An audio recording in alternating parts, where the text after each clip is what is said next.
Cotentin en rêve, le projet du skipper cherbourgeois Guillaume Bognaud qu'on avait reçu il y a quelques temps sur AgFM pour qu'il nous présente donc ce défi du Cotentin à la voile sur un petit dériveur. C'était initialement prévu le 10 juin, puis repoussé à cause de la météo, repoussé à aujourd'hui, donc mercredi 1er juillet. Un défi donc qui est un projet en partenariat avec l'association Rêve et je suis justement avec Philippe Marchand de l'association Rêve au téléphone. Bonjour Philippe. Bonjour à tous. Alors pour nous remettre dans le contexte, est-ce que avant de faire un point donc en direct sur ce qui se passe sur l'eau, pouvez-vous nous représenter donc ce projet Cotentin en rêve? Oui, alors bon, c'est un projet très difficile, hein, c'est quasi un défi. Donc Guillaume avait lancé la pièce en disant « Eh bien, je vais essayer de faire le tour du Nord-Cotentin à la voile avec, bien sûr, un bateau, un dériveur très spécifique. C'est un motte, et motte, en anglais, ça veut dire papillon de nuit, tout simplement. Et ce motte, normalement, c'est un bateau qui vole sur l'eau puisqu'il y a des foils et ça lui permet forcément d'aller beaucoup plus vite. Donc cette tentative était aussi, vous l'avez dit, liée à une action caritative, oui, tout à fait. avec donc l'association Rêve Délégation Manche qui aide les enfants gravement malades à retrouver le sourire en essayant bien que leurs rêves deviennent réalité. Donc 4 enfants sont associés à ce défi. En fait, ils suivent le dériveur donc de Guillaume Bognaud dans un bateau de la Marine nationale. Alors, comment dirais-je, nous ce matin, au lever du jour, nous étions à Utah Beach.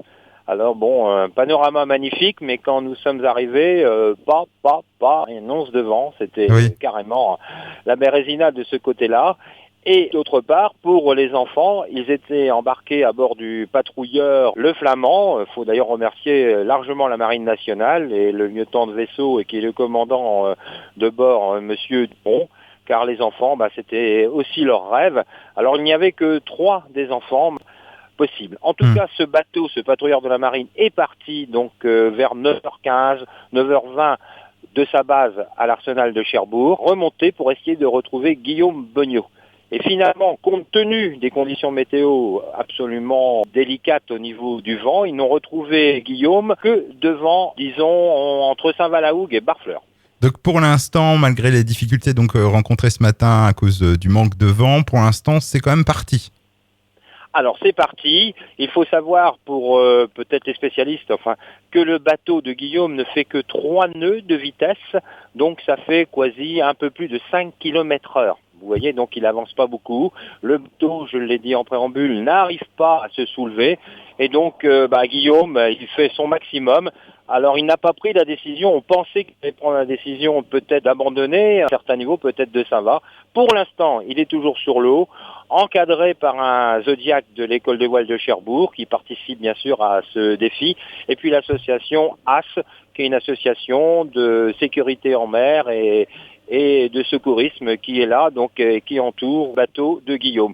Le dernier point, le patrouilleur Le Flamand va certainement rentrer sur Cherbourg, et puis on saura si Guillaume qui a une question et surtout une interrogation, est-ce qu'il doit continuer après le raz de Barfleur, parce qu'après la côte, c'est pas évident pour s'il veut arrêter, il n'y a pas de plage, il n'y a pas de cale, donc c'est très, très difficile. En tout cas, on attend des nouvelles. Pour l'instant, donc Guillaume est au niveau du raz de Barfleur, et puis il continue sa route très très très difficile, mais vraiment pas de chance.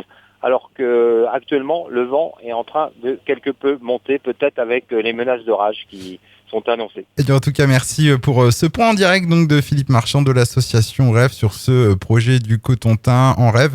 Un projet bien sûr qu'on reprendra des nouvelles pour savoir d'ici demain, pour savoir si ça s'est bien passé pour Guillaume Bognaud. Une nouvelle fois donc merci Philippe Marchand, je vous souhaite un bon courage, une bonne journée. Allez, bonne journée à tous, au revoir.